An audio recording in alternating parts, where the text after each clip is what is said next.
In this video, we're going to quickly talk about what to do when your opponent probes and then checks to you. For starters, that spot is traditionally overfolded by almost every player because hands that are strong enough to play for one street generally elect the check on the turn. So when your opponent probes and then checks the river, especially because that spot has a high barrel after turn probe, that is traditionally a sign of weakness with a lot of hands that have either rivered weak pairs or are planning on check folding, having bluffed the turn, bricked, and the big blind wants to use other hands to bluff. So in the sample here, when we checked back the flop, faced a turn probe, called, they checked, and we bet, my opponents ended up folding about 70% of the time. Now, what can we take away from that? Well, for starters, it makes a lot of sense here, given that our opponents are folding 70, raising 9, and calling 20. It makes a lot of sense to use a smaller size than maybe in some other situations, more of a half pot size, more of a 60% pot size. And that's more as an exploitative adjustment than it is from a game theory standpoint. The reason that you want to go a small size here is because most opponents are either playing fold or raise with only a very small percentage of their range being allocated for a call. So by using a smaller size, you also put a lot of hands that river pairs into tough spots. For example, if you check back on a board like 10-8-4, check, check, turn is a 5, bet call, and the river is a 9 or a 7 or a 6 or those types of cards, quite frequently when they do check the river, they often will have rivered that pair. Now, you're going to have to use a little bit of your own judgment. If someone probes on 10-8-4, turn 2, and then the river is a king and they check, it's very unlikely that they're going to have much showdown value in that spot because if they have a strong enough hand to bet the turn, they're generally going to bet the river. The king in that spot doesn't really help out the small blind, so it's sort of a neutral card that allows them to bet. So when you face a probe and then a check, you're likely going to see a check fold. Now, there are a decent chunk of opponents that do like to start to put check raise into this spot because the small blind range is quite capped. Most of the strong hands are going to be betting the flop. So when they check back, call, turn, bet river, you're often representing a hand like a weak top pair or maybe a strong second pair. So when you do decide to bet here, and we're going to bet here fairly aggressively, you want to make sure to work in bluffs and to work in value bets to know what they're going to do against a check raise. If you have a somewhat thin value bet, in general in this spot, I would advocate to not bet because what are you really accomplishing? They're going to mainly fold and then you're going to get check raised a third of the time that they continue. Of course, it's being over my total sample. As you start to play opponents more, you'll get a better idea of what they're doing. If you see people probing second and third pairs to check call river, you're going to want to start to bet a lot more aggressively with hands like good second pairs. If you see players playing fold or raise on the river, you're going to want to be a little more passive when deciding what you're going to do. If you see people going for check raises a lot, and sometimes, by the way, it might not be that you get check raised, but if you call a turn probe on a board like Jack 7-3, and the turn is a deuce, and they bet, and you call, and the river is an 8, so the 10-9 straight gets there.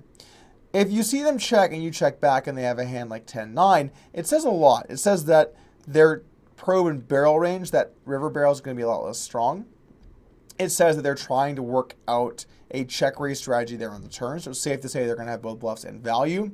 It tells you you're not going to want to value bet quite as thin when they do decide to check, and because you're not value betting as thin, you're also going to want to avoid bluffing too much.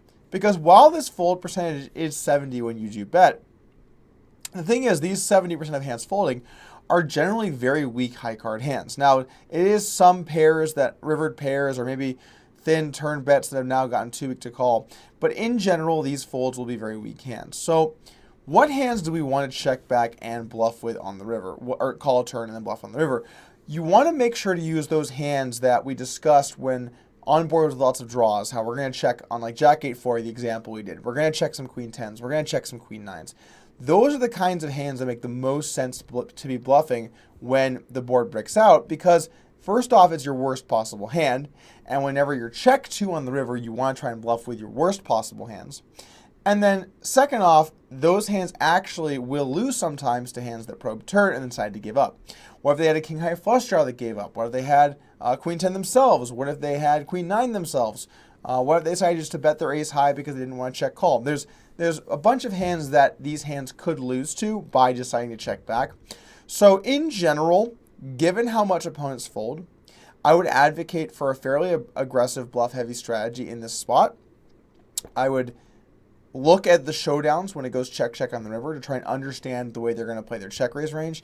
And if you see excessive trapping after a probe and barrel, and this is the kind of adjustment that you want to be able to make, if you see your opponent excessively trapping you, then when they probe and barrel, you should start to raise them more often and thinner for value. In that 10-9 example, if you see a few hands go down like that, then you know that when they do get there, they're looking to protect their weak hands, their pairs, by checking on the river. And so by betting less often when they do decide to check, you counter that to some extent. And you also then take the other side of it by raising more when they do bet. And that's actually an important concept in Heads Up No Limit whenever you're looking at a spot. When a player decides to make a decision one way in the game tree, it often says a lot about the other side of the game tree. You should be raising people more often when they choose that they want to check their good hands. So in reality, their big blind strategy, if they're going to try and work in a lot of check raises into their game, they're going to have to find a balanced approach. And admittingly, that's a difficult spot in bet and then check. But do keep in mind, because they're mainly going to barrel after the probe, it's okay for their river check to check fold. In fact, I think 70% fold is completely fine. Because if you look at this, when you check back, they bet 35, barrel 57. So in general, you're going to face a river bet. And also, when you do bet, if they check to you, while that's a very profitable bluff, it also fails sometimes and they check raise you sometimes. So it's definitely part of a good strategy when you probe and then check river to overfold. And that's why bluffing there is a good spot.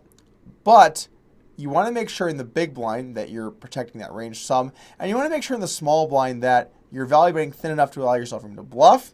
And keep a real eye on those showdowns to decide what you should be doing when they do check with your thin value bets.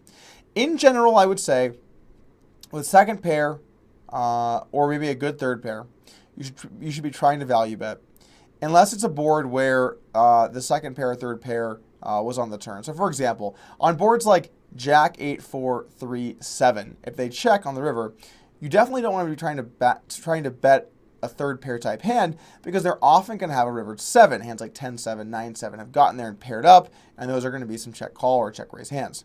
So you want to look at the board texture, look at the kinds of pairs that you think your opponent could have rivered and gone for the check, and use those things to help decide the way that you should be playing facing a check on the river. Additionally, on some boards, if it looks like a board that when they check they're quite weak, you want to be careful with what you choose to value bet, because in general they're going to be pretty weak.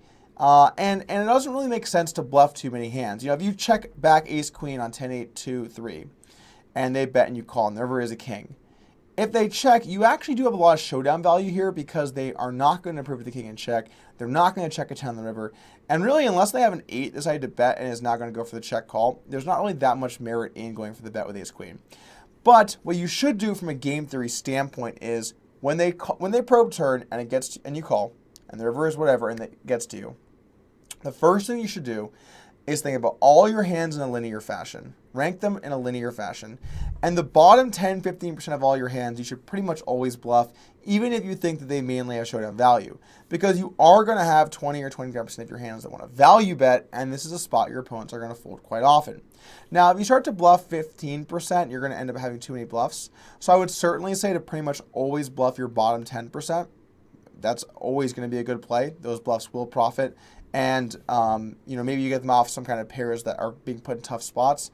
But if you start going to 15, 20%, it can be okay against the field. But keep in mind they can adjust to you by probing thin and check calling to counter your strategy. So, in summary, this is a good spot to bluff.